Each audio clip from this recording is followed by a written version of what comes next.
राजा रतन सिंह नाम का राजा शिवसेना राज्य पर राज करता था। रतन सिंह को अपने बगीचों में घूमने का बड़ा ही शौक था। उसे जब भी समय मिलता वह अपने बाग बगीचों की सैर करने को निकल जाता। प्रकृति के बीच में समय गुजारना उसे बड़ा ही अच्छा लगता था। एक दिन वह जब अपने शानदार बगीचे की सैर कर रहा था तो उसने देखा कि एक बारहसिंगा उसके बगीचों में घुस आया है और वह इधर उधर दौड़कर बगीचे में लगे हुए फूल पौधों को तहस नहस कर रहा था।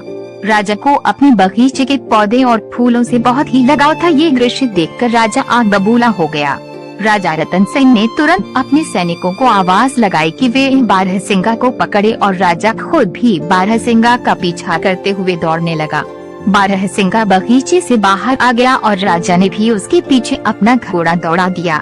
रतन सिंह बारहसिंगा का पीछा करते करते अपने राज्य की अंतिम सीमा तक आ गया, परंतु वह बारहसिंगा को न पकड़ सका। उछलता कूदता बारहसिंगा उसकी आंखों से ओझल हो गया। अब राजा रतन सिंह थक चुका था, उसकी वहां से आगे जाने की इच्छा नहीं हुई तो वह वहीं पर रुक गया। मौसम बहुत ही गर्म था और राजा को प्यास भी लगने लगी।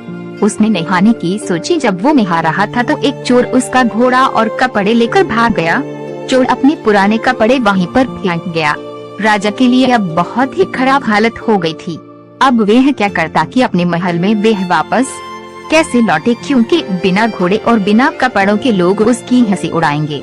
राजा ने वहाँ पर पड़े हुए चोर के पुराने कपड़े पहन लिए और अपने पड़ोसी राज्य को घूमने के विचार से राज्य की सीमा को पार करके दूसरे राज्य में चला गया। बहुत दूर तक राजा रतन सिंह चोर के कपड़ों में घूमता रहा। तभी उसकी नजर झाड़ियाँ में चमकती हुई एक वस्तु पर पड़ी। राजा ने तुरंत वह वस्तु उठा ली। ये वस्तु चमकता हुआ एक मोतियों का हार था, वह भी बहुत ही कीमती मोतियों का हार। राजा सोचने लगा, भगवान का लाख लाख धन्यवाद जो ये मोतियों का हार मुझे मिल गया। अब मैं अपने लिए नए कपड़े और एक घोड़ा खरीद सकता हूँ। चलो चलकर इसी बाजार में बेचने की कोशिश करता हूँ। चलते चलते वो पड़ोसी राज्य के बाजार में जा पहुँचा। वहाँ वह एक सुनार के पास गया और कहने लगा, सेठ जी क्या तुम मुझसे एक मोतियों का हार खरीदोगे? मेरे पास बेचने के लिए एक कीमती हार है। मैं एक नदी पार कर रहा था तो मुझे वहाँ पर ये हार मिला। सुनार बोला, दिखाओ तो कैसा कीमती हार है। राजा रतन सिंह ने वह हार सुनार को दिखाया। हार को देखते ही सुनार चिल्ला पड़ा, अरे चोर, इसको तुमने कहाँ से चुराया? मैंने ऐसे ही 2 हार राजा साहब के लिए बनवाए थे, उसमें से एक पता नहीं कहाँ चला गया। जरूर तुमने ही ये चुराया होगा।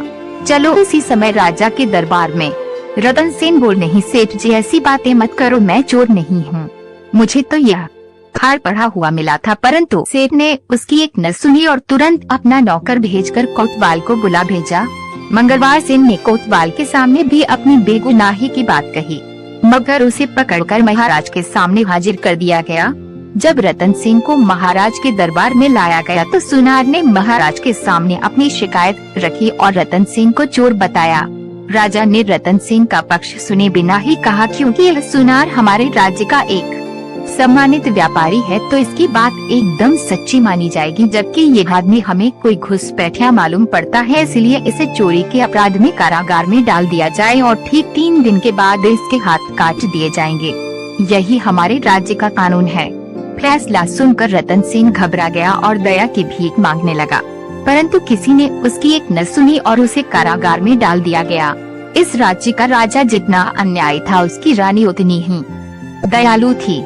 जब रानी को यह सारी बात मालूम हुई तो उसने राजा से कहा, महाराजा आप इतना बेरहम हुक्म कैसे दे सकते हैं, जबकि इस मामले में कोई गवाह भी पेश नहीं किया गया और न ही आपने उसे अपराधी को अपना पक्ष रखने दिया। ये सुनार तो होते ही बदमाश है। आप तो जानते ही हैं कि ये पैसे के लिए कितना झूठ बोलते हैं और धोखा देते हैं। सच कहिए तो मुझे उस आदमी की बात पर पूरा विश्वास है। राजा ने उसे डांटते हुए कहा, जुबान संभाल कर बात करो, तुम्हें राजकाज के मामलों में दखल देने का कोई हक नहीं है। रानी बोली, मैं चुप नहीं रहूंगी। कुछ दिनों से मैं दरबार में आपका खराब व्यवहार देख रही हूँ। आपके सलाहकार और मंत्री आपसे न खुश हैं और आपकी जनता आपसे विद्रोह करने को तैयार है। अगर आप इसी रास्ते पर चलते रहे तो सारा राज्य बर्बाद हो जाएगा।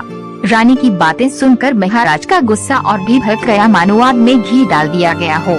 उसने कहा, ठीक है, तुम्हें अगर उस आदमी से इतनी हमदर्दी है तो मैं तुम्हें उसी के पास पहुंचा देता हूँ। राजा ने सैनिकों को आदेश दिया कि रानी को भी उसी चोर के साथ कैद खाने में डाल दिया जाए। सैनिक ये सुनकर चौंक पड़े।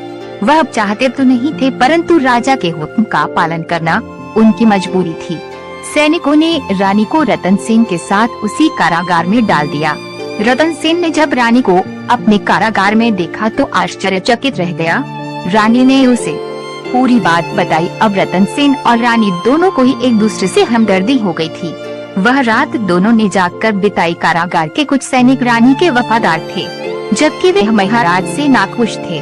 अगली रात रानी अपने वफादार सैनिकों की मदद से मंगलवार सिंह को साथ लेकर कारागार से फरार हो गई। दोनों भागकर राज्य से दूर एक जंगल में जा पहुँचे और झोपड़ी बनाकर वहाँ रहने लगे।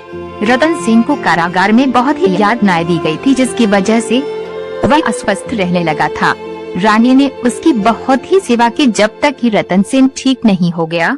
जल्दी ही रानी रतन सेन को पसंद करने लगी। रतन सेन भी रानी के प्यार का बदला प्यार से ही दिया और दोनों ने विवाह कर लिया। रतन सेन जंगल से लकड़ियां काटकर बेचने लगा, जिससे कि वो अपना जीवन निर्वाह करने लगे थे। कुछ महीनों बाद रतन सेन की पत्नी ने एक सुंदर बालक को जन्म दिया। एक दिन की बात है जब रतन सेन की पत्नी जंगल में कुछ फल तोड़ने गई हुई थी तो उसका पति और बच्चा सोए हुए थे। अपने बच्चों को वह मंगलवार सिंह की निगरानी में छोड़ गई थी। घुटनों के बल चलते चलते बच्चा नजदीक के ही एक कुएं के पास जा पहुंचा और कुएं में गिर गया। जब रतन सिंह की आंख खुली तो बच्चे को वहां न पाकर वह बहुत ही दुख हुआ। वह तो बिल्कुल पागल सा ही हो गया था और चिल्ला चिल्ला कर रोने लगा। कहने लगा, लगता है कि मेरे बच्चे को किसी जंगली जानवर ने खा लिया है। अब मैं क्या करूं? इसकी माँ को मैं क्या मुंह दिखाऊंगा? शाम के समय जब उसकी पत्नी जंगल से लौटी तो ये जानकर वह भी दुखी हुई कि उसका बच्चा वहाँ पर नहीं था। पर वह एक बहुत ही बहादुर और समझदार स्त्री थी, इसलिए उसने खुद भी धीरज रखा और अपने पति को भी समझाया कि हमारी किस्मत में ऐसा ही लिखा हुआ था, आप दुख मत कीजिए। रात के समय रतन सिंह सो नहीं सका। वह अपने बच्चे के बारे में ही सोचता रहा और उसी को याद करता रहा। ये उसके लिए अजब भी हुआ कि वह सो न पाया, क्योंकि रात के तीसरे पहर दो पक्षी उनके दरवाजे पर लगे हुए एक पेड़ पर आकर बैठ गए और आपस में बातें करने लगे। एक पक्षी ने कहा, दोस्त देखो दुनिया में कितनी मुश्किलें हैं, जरा देखो इस आदमी के साथ क्या हुआ। इसको अपना देश छोड़ना पड़ा और बेचारा दूसरे देश में भिखारी की तरह रह रहा है, जहाँ उसकी बड़े अन्यायपूर्ण ढंग से सजा दी गई और अब ये अपने सुंदर से बेटे के दुख में परेशान भी है। इसका बेटा कल दोपहर से ही इस कुएं में गिर गया था। दूसरा पक्षी बोला, इन बेचारे लोगों को क्या क्या परेशानियाँ उठानी पड़ी, क्या इनके लिए कुछ किया नहीं जा सकता?